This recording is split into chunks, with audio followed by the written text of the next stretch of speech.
విశాఖలో నూతన సంవత్సర వేడుకలకు అనుమతి తప్పనిసరని పోలీస్ కమిషనర్ శంఖబ్రత బాగ్చి తెలిపారు. విశాఖ పోలీస్ కాన్ఫరెన్స్ హాల్లో నూతన సంవత్సర ఆంక్షల్ని మీడియాకు వివరించారు.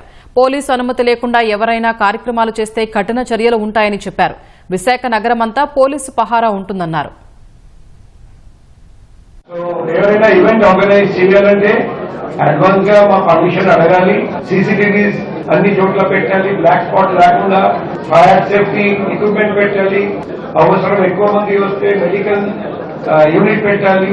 పోలీస్ నుండి పర్మిషన్ తీసుకోవాలి. పోలీస్ చెప్పిన అన్ని కండిషన్స్ పాటించాలి.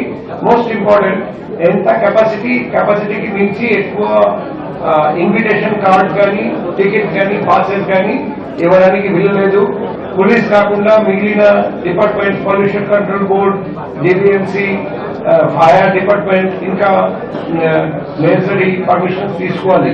ఎవరు drunk and driving, triple riding, helmet లేని డ్రైవింగ్, ఇది ఏదైనా చేస్తే పోలీసు వాళ్ళు కఠినంగా వ్యవహరిస్తారు.